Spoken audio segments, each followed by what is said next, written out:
Hani Tino Muhammed Ali Ziyaş bunu dedi. Nur Muhammed Çakır saat 2'de 10'da gitti. Bitler oldu. Hani biz Nur Muhammed Çakır'yamız bununla Tarağlar'da Nur Muhammed geçik 2'de onun meclisinde bitler'da kıldı. Burası için hafizlerin ne çık vasıtayı olan ne zamandı? Ulan yoklama çoğası diyor.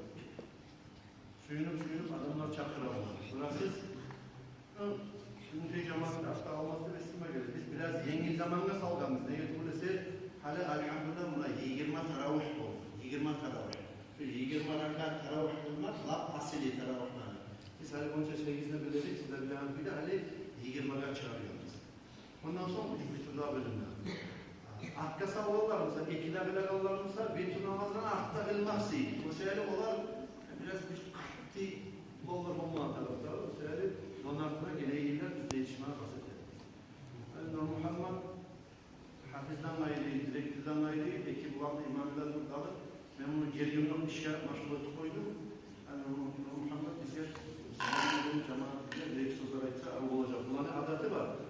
Yani etkili bilgenden sonra biraz nasihat edildi. Yani bizimki dört bitti daha.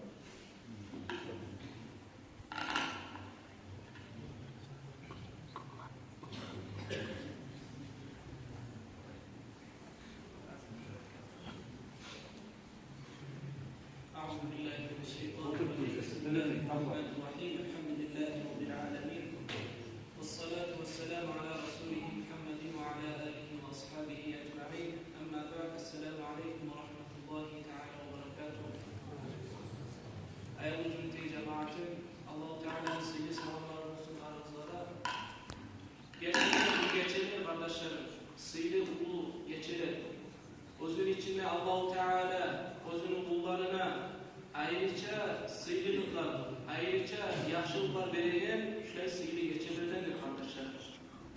Kur'an'da Allah-u Teala Kadir geçeni eskere turbaydaçı Leylatul Kadri hayrun min elfi şahr.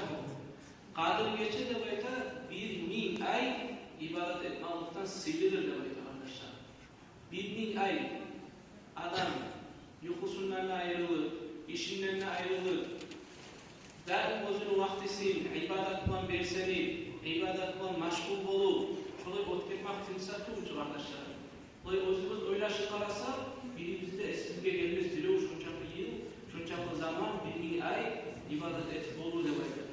Mesela Allah-u Teala bizim Peygamberimiz Aleyhisselatü Vesselam'ın ümmetine has edip, bizde şu günleri, şu aylarını, şu gecelerini sıylı etip verilen arkadaşlar.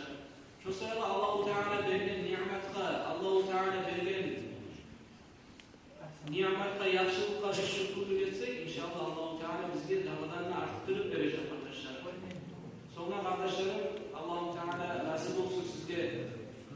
Ben halimde ondan sonra beni unutmayın, beni eski alın, şu cümlüteyge beni çakırın, şu ata yutma beni Orada çakırmazı Allah-u Teala'nın sizle razılık olsun kardeşler. Atam beksiyedi cümleyini. Ozu şu meşri işlemeye başlayan zamanla hallesinde var aytam koy. Halilolda yaşayın sanma. Şu Hüseyin Hacı şu işlemeye başlayan mı? İnşallah laktı bolagan gücünü, bolagan kömeğini etme bastıracak başka yurtlunağı, meşrikke yurtlunağı cemaatla da baytedi kardeşler. Allah-u Teala Bolan çakım etmeye nasip etti kardeşler. Şöyle olur bitti dağı. İnşallah ondan kalan biz Bolan'la yetecekmiz. Irak'ta o yakta turamsak da aklımızı unutmayız. Geleceğiz, eski ağabeyimiz.